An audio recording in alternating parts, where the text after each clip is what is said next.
गडचिरोली जिल्ह्यातील एटापल्ली तालुक्यातील अतिदुर्गम भागात असलेल्या जेवेली बुज ग्रामपंचायत अंतर्गत 25 फेब्रुवारी 2026 रोजी विशेष महिला ग्रामसभेचे यशस्वी आयोजन करण्यात आले. या सभेच्या माध्यमातून महिलांच्या आरोग्यापासून ते पर्यावरणापर्यंत अनेक महत्त्वपूर्ण विषयांवर चर्चा करण्यात आली. विशेषतः मुलगी जन्माला आल्यास तिचे स्वागत वृक्षारोपणाने करण्याचा आणि बालविवाह पूर्णपणे बंद करण्याचा ऐतिहासिक निर्णय या सभेत घेण्यात आलाय. सदर सभेच्या अध्यक्षस्थानी सरपंच कुमारी अलिशा दामा गोटामी उपस्थित होत्या. या प्रसंगी उपसरपंच दामाजी रावजी हिचामी, सदस्य कुमारी अनिता तोफा, सुचित्रा हिचामी, कुमारी संगीता हिचामी यांची प्रमुख उपस्थिती होती. तसेच ग्राम रोजगार सेवक गणू डुड्डी नैताम, मोबिलायझर बुद्धूबुल्ला पोटावी, NTV न्यूज मराठीचे जिल्हा प्रतिनिधी शंकर मुत्तेलवार आणि पत्रकार सुधाकर कुट्टेलवार यांच्यासह गावातील महिला भगिनी मोठ्या संख्येने उपस्थित होत्या. सभेतील प्रमुख चर्चेचे विषय आणि ठराव पुढीलप्रमाणे. मुख्यमंत्री समृद्ध पंचायत राज अभियान या अभियानांतर्गत गावाचा विकास आराखडा तयार करण्याबाबत सविस्तर माहिती देण्यात आली.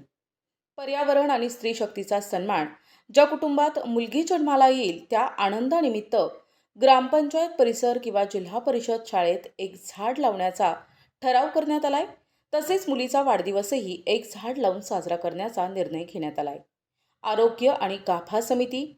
घरगुती प्रसूती टाळून प्राथमिक आरोग्य केंद्रातच प्रसूती व्हावी. अब्रक मृत्यू आणि बालमृत्यू रोखण्यासाठी उपाययोजना करण्याकरता गाभा समिती गठीत करण्यात आली. बालविवाह बंदी. जेवेली बुज ग्रामपंचायत अंतर्गत कोणत्याही गावात बालविवाह होणार नाही असा सर्वानुमते कठोर निर्णय घेण्यात आलाय.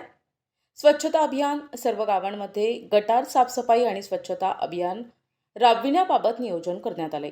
या सभेमध्ये 8 मार्च 2026 रोजी साजरा होणाऱ्या जागतिक महिला दिनाचा औचित्य साधून जेवेली बुज, करेम, कारका-खुर्द, कन्हाळगाव, मेंढरी येथील उत्कृष्ट कार्य करणाऱ्या प्रत्येकी 2 महिलांचा सत्कार करण्याचे ठरविण्यात आले.